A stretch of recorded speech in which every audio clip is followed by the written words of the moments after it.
students, a very good morning to one and all. Welcome to the next lecture of online theory class series of subject Novel Drug Delivery System. I am Mrs. Aarti Majumdar, Associate Professor from the Department of Pharmaceutics, Smriti College of Pharmaceutical Education, Indore.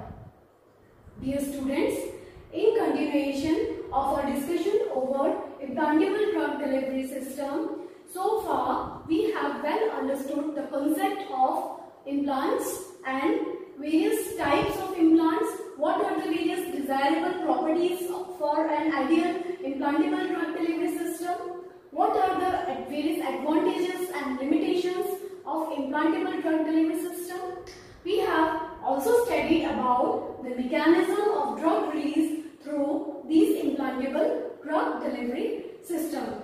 In today's lecture, we are going to discuss about osmotically controlled implantable drug delivery system.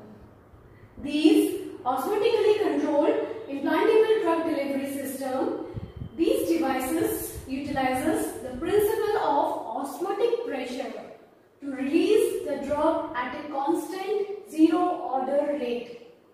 With the help of these osmotically controlled devices, implantable devices, it is possible to get zero order release kinetics.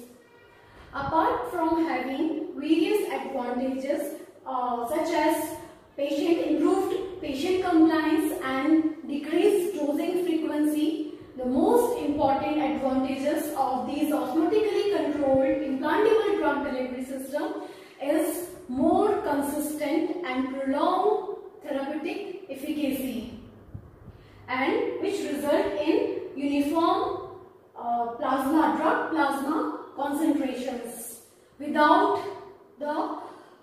peak and valley plasma release profiles, because in peak valley plasma drug profiles the side effects are more, and this is observed in case of conventional drug delivery system. So in these osmotically controlled implantable drug delivery systems, it is possible to get zero order release kinetics which result in a constant drug release and which further result into uniform drug plasma concentration with minimum side effects. Now, these osmotically controlled drug delivery system, most of these devices, the most important example of these osmotically controlled implantable drug device is Azit osmotic pump and Duros infusion implant. These devices, they had three important components in them.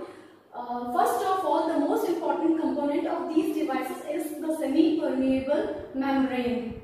Both these devices, they contain a rigid semi-permeable membrane which allows only small molecule, water molecule to pass through it, but it is impermeable to the drug molecules or bigger molecules such as sodium chloride, sucrose, carbohydrate, like that. So semi-permeable membrane, they have selective permeability. Now, next important component of these osmotically controlled implantable drug delivery devices are osmogens.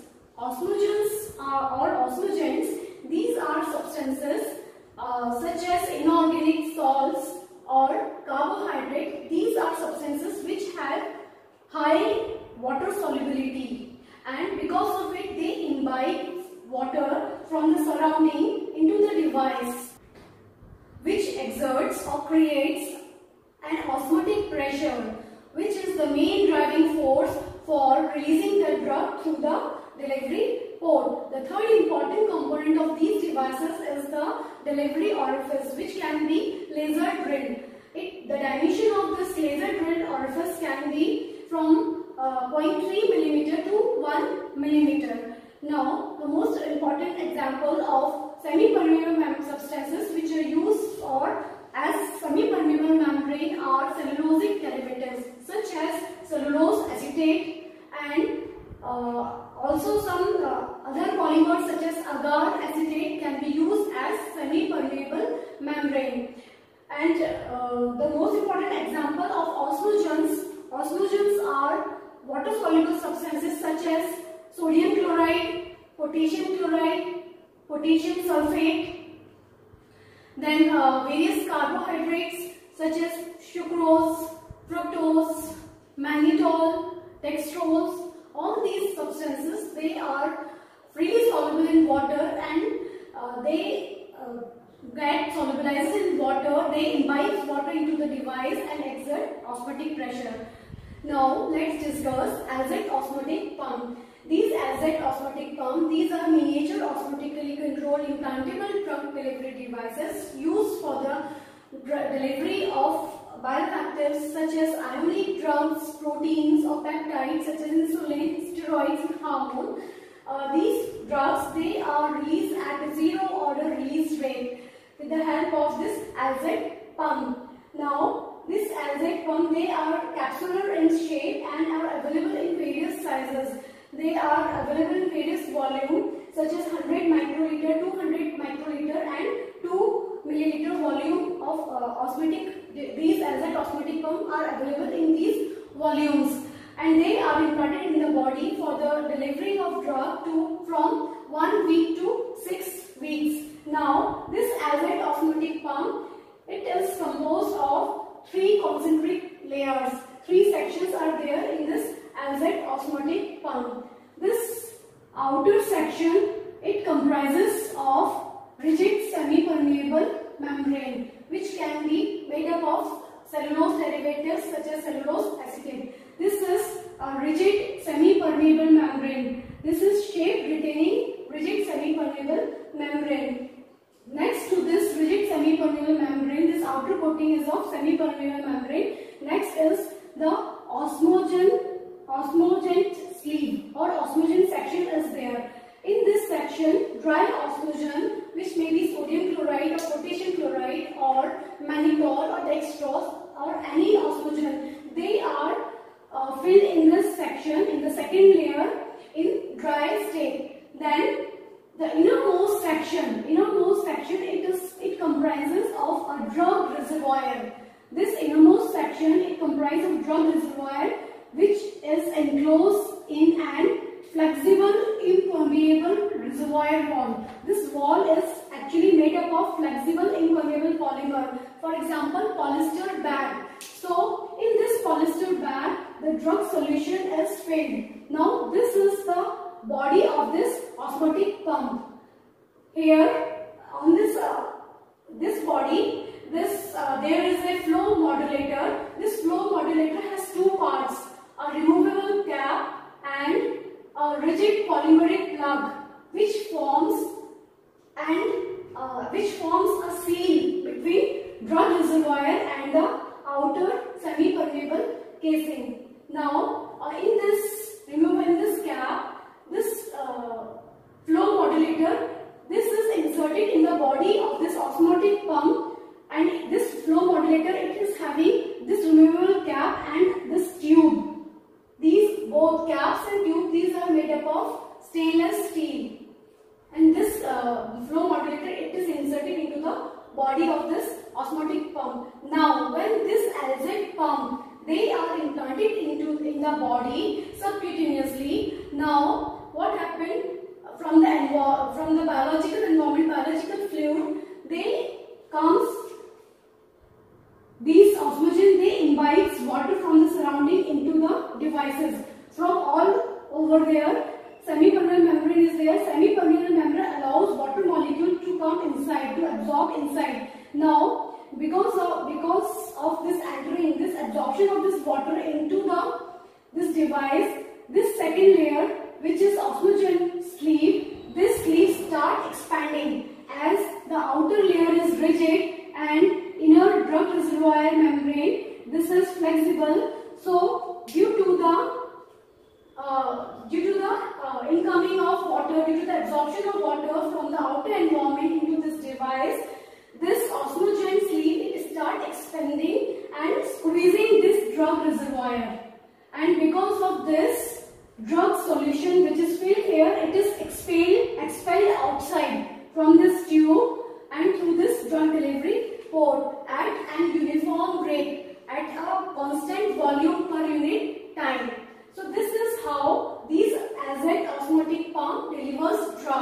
when implanted into the body. Now, Duros infusion implant. These Duros infusion plant, they are again miniature devices, osmotic devices, which are implanted into the body subcutaneously for the delivery of bioactives to give systemic effect or localized targeted effect. Now, in this Duros infusion pump, the whole assembly, it is composed of a titanium cylinder.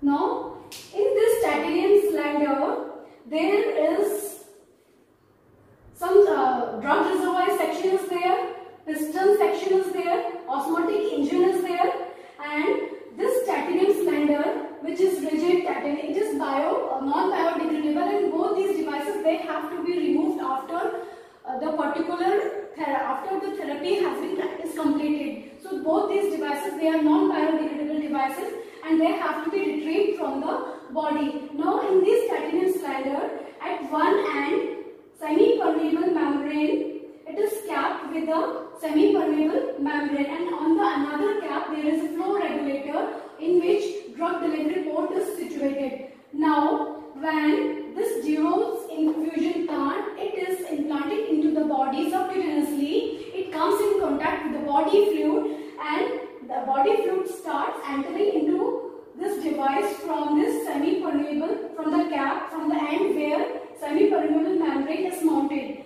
and from here the body fluids are entering, which results in the expanding of this osmotic engine section. Now, as this osmotic section starts expanding, this piston moves, it pulls, it pushes the drug reservoir, and because of this it creates osmotic pressure and it pushes. Osmotic engine is creating osmotic pressure which is pushing the piston upwards, and from where this drug reservoir, it is pushed and drug is released outside from this delivery port at a constant volume per unit time. Now, both these devices, they are osmotically controlled implantable drug delivery system, and both these devices are capable of releasing drug at a zero order release kinetic, thus maintaining a uniform plasma drug concentration profiles in the body, and because of this it results in reduced side effects and effective therapy. So these drugs, these devices, these implantable devices, they are basically used for the delivery of hormones. For example, Leuprolide, Duros infusion implants are example of this. Duros infusion implant is Leuprolide pumps. Now, these hormones of proteins and peptides otherwise poses problem in absorption. With the help of these implantable devices, osmotic